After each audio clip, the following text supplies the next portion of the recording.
Hello बच्चों, मैं राजेंद्र दग्धी आपके लिए लेकर आया हूँ फिजिक्स की क्लास पार्ट 3 में आप सभी का स्वागत है। आज अपन इलेक्ट्रिक फील्ड जो अपना चैप्टर चल रहा था इलेक्ट्रोस्टैटिक्स के अंदर का ये आता है और इस चैप्टर के अंदर अपन ने इससे पहले आवेश के बारे में पढ़ा था। आज आवेशन की विधियाँ पढ़ेंगे। आपके कोर्स के अंदर चार्जिंग की 3 मेथड दिए गए हैं।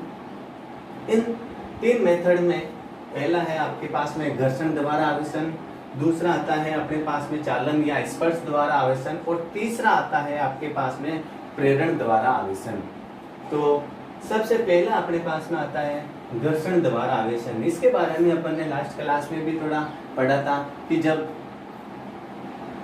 कांच की छड़ को या रेशम के कपड़े को दोनों का आपस में रगड़ा जाता है तो कांच की छड़ में छोटे छोटे तिनकों को आकर्षित करने के गुण उत्पन्न हो जाते हैं।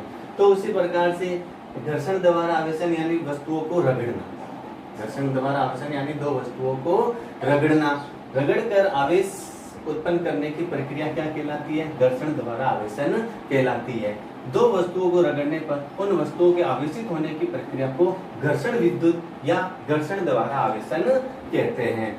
कहने का मतलब यह है कि जब कांच की छड़ को आप रेशम के कपड़े से रगड़ोगे तो कांच की छड़ क्या करेगी? अपने पास में जो इलेक्ट्रॉन है वो रेशम के कपड़े को दे देगी। क्यों? क्योंकि अपन ने पहले वाली क्लास में भी बताया था कि जो देता है उसके ऊपर पॉजिटिव चार्ज आता है और इलेक्ट्रॉन को जो ग्रहण करता है उसके ऊपर नेगेटिव चार्ज आता है। तो कांच की छड़ क्या करेगी? अपने जो इलेक्ट्रॉन होंगे वो किसको दे देंगे?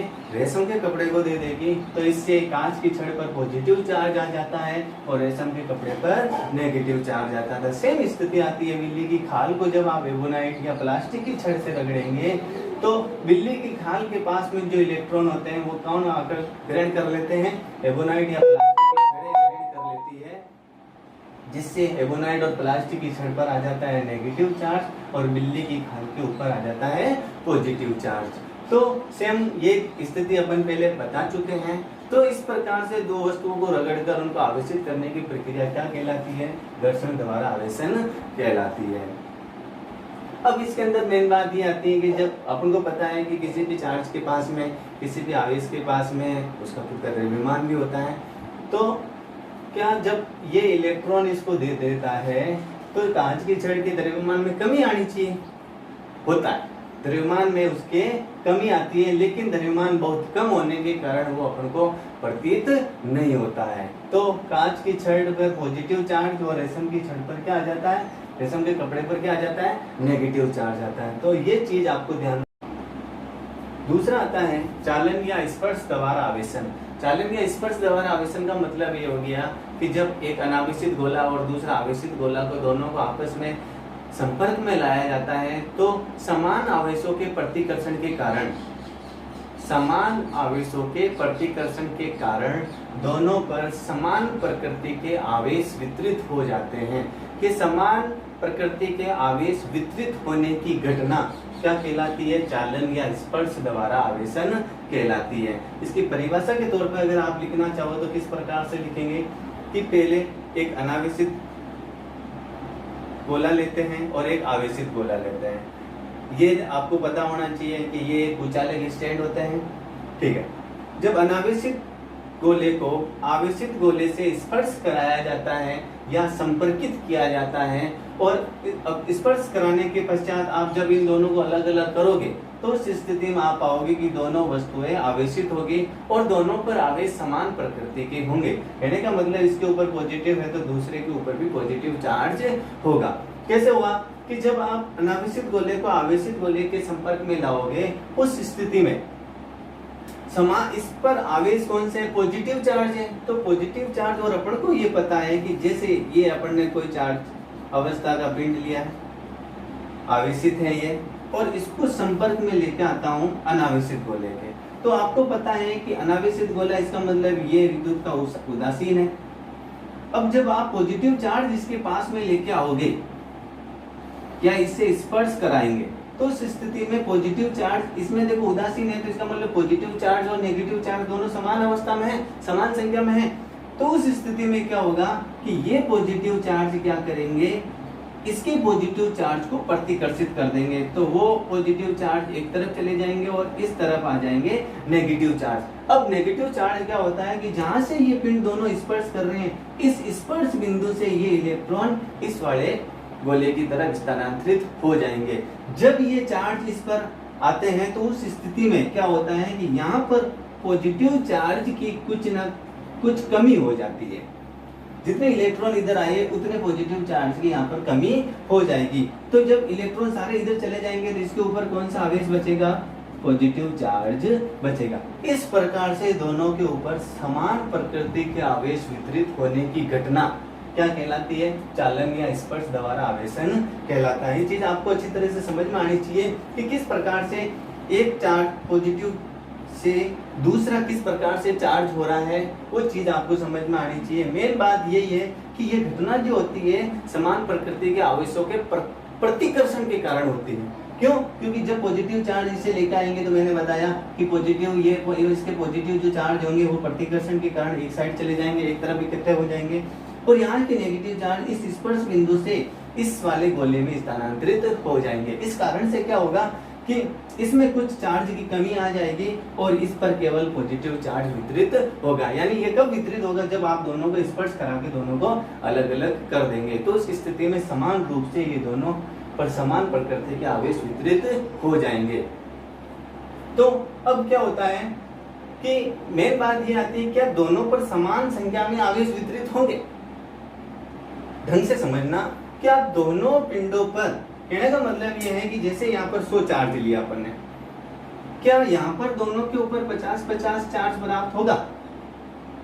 इस चीज को समझने के लिए ये ध्यान रखने की बात है कि दोनों पर समान संख्या में तभी आवेश वितरित होंगे जब एक ही पदार्थ के बने हुए हो पिंड, दूसरी चीज समान आकृति के बने हुए। उस स्थिति में क्या होगा कि अगर आपने यहाँ पर Q चार्ज लिया है तो यहाँ पर Q/2 और Q/2 चार्ज वितरित हो जाएंगे, अन्यथा नहीं होंगे। ये चीज आपको समझ में आनी चाहिए। तीसरी विधि में देखो, प्रेरण द्वारा आवेशन। अब इसमें क्या होगा? वह प्रक्रिया जिसके अंतर्गत आवेशित वस्तु द्वारा अनावेशित वस्तु को स्पर्श किए बिना उस पर विपरीत प्रकृति का आवेश उत्पन्न कर दिया जाता है, वो प्रेरण द्वारा आवेशन की विधि कहलाती है। कहने का मतलब ये होगा, इससे पहले विधि में अपन ने स्पर्श करवाया और स्पर्श करवाकर आपने समान प्रकृति के आवेश से चार्ज किया दूसरी वस्तु को। इसके अंदर चार्ज होगी वस्तु, लेकिन विपरीत प्रकृति के आवेश से चार्ज होगी। इस प्रकार से समझ सकते हैं अपन, एक अपन कुचालक स्टैंड लेते हैं और इस कुचालक स्टैंड पर अपन ने एक अनावेशित गोला रखा गया है, ये अनावेशित है। अभी इसके मान लेते हैं अपने पास में 2 सिरे हैं, इसकी विधि भी समझ लेना। 2 सिरे लिए अपन ने और भी। अब सेकंड स्टेज में क्या करते हैं, इस अनावेशित गोले के पास में एक धात्विक छड़ लेके आते हैं जिसके ऊपर पॉजिटिव चार्ज वितरित है।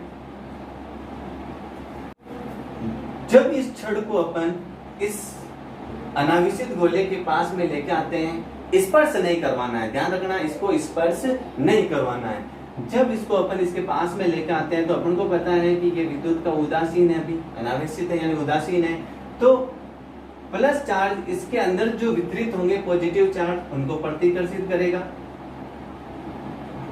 तो वो दूर बी हिस्से की तरफ एकत्रित हो जाते हैं, और नेगेटिव चार्ज जो होते हैं उतनी ही मात्रा में वो ए भाग की तरफ एकत्रित हो जाते हैं। तो विपरीत प्रकृति के आवेश इस प्रकार से अलग अलग भाग में इकट्ठे हो जाते हैं। अब तीसरी अवस्था में क्या करते हैं अपन,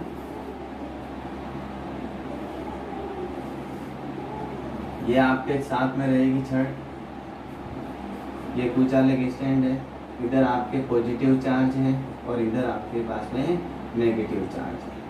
अब इसको भू संपर्कित ग्राउंडेड कर दिया जाता है, यानी भू संपर्कित कर दिया जाता है, जिसको आप अर्थिक कहते हो।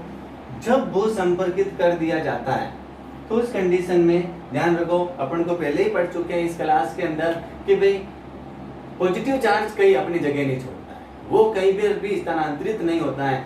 लेकिन इलेक्ट्रॉन जो होते हैं, अब ग्राउंडेड जब आपने कर दिया तो यहाँ से पृथ्वी क्या करेगी, अपने इलेक्ट्रॉन इसको दे देती है। तो जब इलेक्ट्रॉन इधर से पॉजिटिव चार्ज की तरफ स्थानांतरित होते हैं तो ये सारे पॉजिटिव चार्ज जो होते हैं वो निरस्त हो जाते हैं, यानी उदासीन हो जाते हैं पॉजिटिव चार्ज, तो बचेगा केवल नेगेटिव चार्ज। जब इन दोनों को अलग अलग अपने इस छड़ को हटा दिया जाता है तीसरी स्टेज में, तो इसके ऊपर ओनली फॉर नेगेटिव चार्ज प्राप्त होता है। तो देखो ये उदासीन था और लास्ट स्टेज में आपको इसके ऊपर कौन से चार्ज प्राप्त हुए, नेगेटिव चार्ज, यानी पॉजिटिव छड़ से किस प्रकार से इसके अंदर चार्ज उत्पन्न हुआ, नेगेटिव। तो वापस समझना है इस चीज को कि जब अपन कोई कुचालक स्टैंड के ऊपर एक गोला लेते हैं जो अनावेशित है, ये अनावेशित है, ये आपके पास में छड़ है, इस छड़ को अपन जब इसके पास में लेके आते हैं तो पॉजिटिव चार्ज और पॉजिटिव चार्ज के प्रतिकर्षण के कारण ये चार्ज भी भाग, पॉजिटिव चार्ज भी भाग की तरफ एकत्रित हो जाते हैं और नेगेटिव चार्ज ए भाग की तरफ एकत्रित हो जाता है। जब आप इसको ग्राउंडेड कर देते हो, भू संपर्कित जिसको कहते हैं, भू संपर्कित,